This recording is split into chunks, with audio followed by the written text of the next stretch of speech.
अंकिता भंडारी के हत्या से संबंधित है।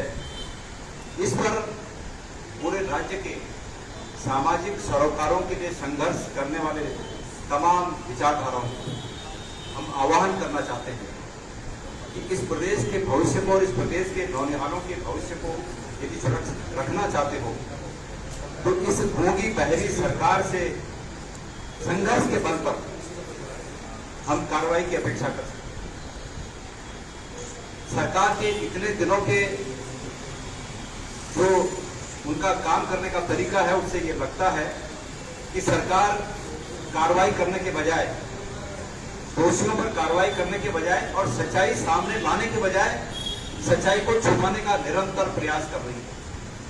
एक मकसद तो यह है कि उन सामाजिक सरोकारों के लिए संघर्ष करने वाले लोग हमारे आह्वान को सुन सके आप लोगों के माध्यम से और उत्तराखंड के नौनिहालों के भविष्य के लिए उस संघर्ष में शामिल हो सके। नंबर एक बात। और नंबर दो बात कि इस प्रेस वार्ता से सरकार सही दिशा में जांच को ले जाए और खबरदार हो जाए कि सरकार की काला काटली, सरकार की बदनीयत हमें पता चल चुकी है।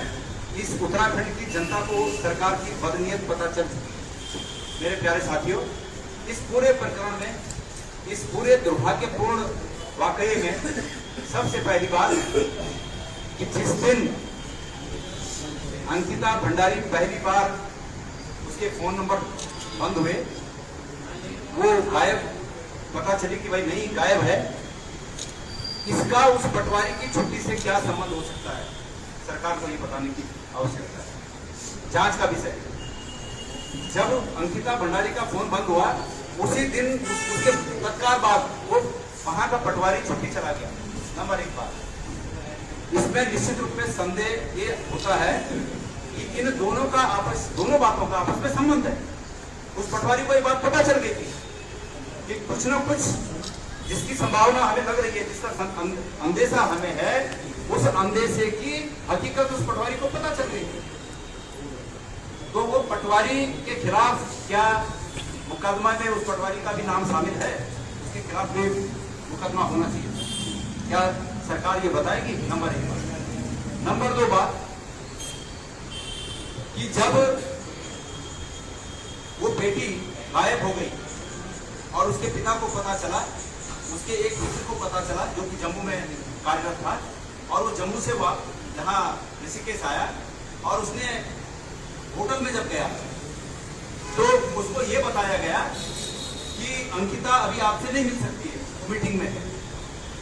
जबकि अंकिता रिसेप्शनिस्ट थी और एक रिसेप्शनिस्ट को मीटिंग के लिए 15 मिनट, 20 मिनट, 25 मिनट मैनेजमेंट के साथ अगर मीटिंग है, आधा घंटा, 1 घंटा, लेकिन उसके बाद वो मीटिंग समाप्त होती है, लेकिन उसको अंकिता से नहीं मिलने दिया गया। इसका अर्थ यह है कि अंकिता को उसी दिन या तो गहरी चोट पहुंचा दी गई थी जिससे कि वो बात करने की स्थिति में नहीं थी, और या तो मार दी गई थी।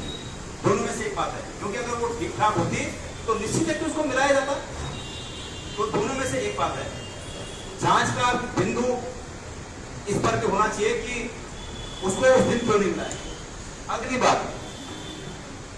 बात यह है कि उस बेटी के तमाम चैट से साबित होता है कि उसने हमारे पहाड़ की नारियों के बारे में जो प्रचलित है कि दीलू रौतेली और जो चरित्रवान हमारे पहाड़ के नारियों के बारे में जो कहा जाता है, इस बात को सत्यापित किया है, इस बात को स्थापित किया है। उसके जो तमाम चैट्स हैं उसमें उसने लिखा है कि ये मुझे मजबूर कर रहे हैं, लेकिन मैं उस बेटी को नमन करना चाहता हूं कि जिसने उतनी बड़ी ताकतों के आगे सरेंडर न होकर मृत्यु को चुना, लेकिन उनकी बातों में नहीं आई और उनकी बातों को उसने प्रतिकार किया, उनकी बातों का विरोध किया और उस विरोध को करते करते अपने प्राणों की आहुति दी। साथियों, इसमें महत्वपूर्ण बात यह है कि जब हम सब लोगों ने, मैंने जब ये सुना कि सरकार अपनी पीठ थपथपा रही है कि हमने बुलडोजर चला दिया, लेकिन मैं पूछना चाहता हूं आम जनमानस को, आप लोगों के तमाम चैनलों और समाचार पत्रों के माध्यम से, क्या बुलडोजर घटनास्थल पर चलाया जाता है? जब कहीं घटना घट गई तो वो उस व्यक्ति का रिसोर्ट होने से ज्यादा घटनास्थल है। और घटना स्थल पर साक्ष्यों को सुरक्षित करना सरकार का काम है, शासन प्रशासन का काम है। इनको मकसद साक्ष्यों को नष्ट करना था और जनता में यह दिखाना था कि हमने बुलडोजर चला दिया। वाह वाह, अगर बुलडोजर चलाना है तो मैंने ये सुना है कि उस परिवार के तमाम ऋषिकेश हरिद्वार में अन्य व्यापारिक प्रतिष्ठान है, उनके अन्य व्यापारिक प्रतिष्ठानों पर क्यों नहीं बुलडोजर चलाया गया?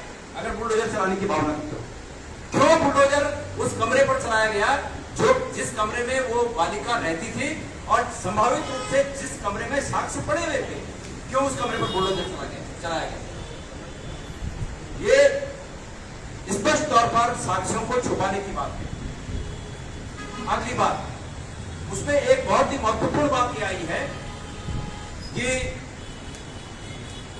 उस लड़की ने लिखा है कि मुझ पर दबाव बनाया जा रहा है कि सोमवार को कोई वीआईपी यहां आने वाला है, एक वीआईपी आने वाला है और उस वीआईपी को एक्स्ट्रा सर्विसेज देने के लिए मुझ पर दबाव बनाया जा रहा है। अब मेरे ध्यान में यह प्रश्न उठता है कि वो वीआईपी कौन था? अगर उत्तराखंड की सरकार वाकई उत्तराखंड की हमारी बहनों को, बेटियों को, हमको अगर न्याय दिलाना चाहती थी तो अब तक उस वीआईपी का नाम सरेआम सबको पता चलना चाहिए था कि कौन है वो वीआईपी। क्या उत्तराखंड की पुलिस ने चूड़ियां पहन रखी है कि इतने दिन बीतने के बाद भी अब तक ये पता नहीं कर पाए कि वो वीआईपी कौन था? चूड़ियां पहनी है उत्तराखंड की पुलिस ने। हमारे पुलिस के सबसे वरिष्ठ अधिकारी उस अपराधी से मिलने के लिए खड़े होकर हाथ मिलाते हैं। ये शर्म है हमारे लिए, उत्तराखंड के पुलिस के लिए भी शर्म है, उत्तराखंड की सरकार के लिए भी शर्म है। उस पुलिस अधिकारी को उससे हाथ मिलाने में शर्म नहीं आती है? भले पहले मिलाया हो लेकिन वो पुलिस के अधिकारी थे। और उसके बाद जब कंप्लेनर जो प्रभावित है वो जब शिकायत लिखाने जाता है तो उसकी शिकायत नहीं लिख के पहले उस जो अपराधी है उनकी शिकायत लिखी जाती है। क्या ये उत्तराखंड सरकार का और शासन का, प्रशासन का, पुलिस का क्या भेदभाव नहीं है? ये भेदभाव है और निश्चित रूप में ये साक्ष्यों को दबाने का षड्यंत्र है। सरकार जब तक उस वीआईपी का नाम उजागर नहीं करती, उत्तराखंड की पुलिस जब तक उस वीआईपी का नाम उजागर नहीं करती, तब तक ये माना जाएगा कि सरकार और उत्तराखंड की पुलिस उस अपराधी को, उस वीआईपी अपराधी को बचाने के लिए लगी है। और एक बात बता दूं कि सरकार को भी कान खोलकर सुन ले सरकार, और कान खोलकर सुन ले उत्तराखंड की पुलिस कि उत्तराखंड की बेटियां किसी के लिए नहीं बनी है।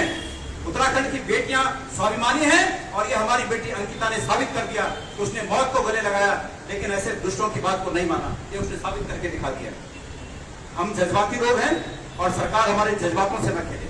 मैं माननीय मुख्यमंत्री जी का आदर करता हूं। माननीय मुख्यमंत्री जी उत्तराखंड का प्रतिनिधित्व करते हैं, उत्तराखंड के हमारे तमाम लोगों का प्रतिनिधित्व करते हैं और मैं उम्मीद करता हूं मुख्यमंत्री जी कि 24 घंटे के अंदर उस तथाकथित वीआईपी का नाम आप स्वयं प्रेस में आकर जाहिर करेंगे और अगर उस वीआईपी को सजा देंगे, मैं ओपन दिल का आदमी हूं, मैं पहले जाकर आपको फूलमाला से आपका स्वागत करूंगा कि भाई आपने तटस्थ होकर ईमानदारी से आपने काम किया, लेकिन आपको उस वीआईपी का नाम उगलवाना पड़ेगा। मैं पूछना चाहता हूं, कोई भी क्रिमिनल व्यक्ति जब पकड़ा जाता है तो उसको पुलिस अरेस्ट करके अदालत में पेश करती है और जिद करती है पुलिस कि इससे हमने तमाम पूछताछ करनी है, इसको पुलिस कस्टडी दी जाए। मैं पूछना चाहता हूं उत्तराखंड की पुलिस से, आपने क्यों उसकी पुलिस कस्टडी नहीं ली? क्यों उसको पुलिस कस्टडी के बिना सीधा न्यायिक हिरासत में भेज दिया? क्या इन्वेस्टिगेशन पूरा हो चुका था? आपने अपराधियों को बचने के लिए, समय देने के लिए ऐसा किया है। आप अपराधियों के लिए समय निकाल रहे हैं और क्या समझा आपने? इस उत्तराखंड में क्या सब लोग नासमझ लोग हैं? क्या लोग समझते नहीं है? लेकिन ये जानबूझकर किसी को बचाने के लिए किया जा रहा है। तो मैं माननीय मुख्यमंत्री जी का नाम ले रहा हूं। मैं मुख्यमंत्री जी आपसे निवेदन करना चाहता हूं, हाथ जोड़कर हमारे उत्तराखंड की अस्मिता को बचाने के लिए निवेदन के साथ खड़ा हूं कि आप 24 घंटे के अंदर उस वीआईपी का नाम उजागर करने की कृपा करें। और आप लोग के अगर कोई प्रश्न हो तो मैं अब पहले भाई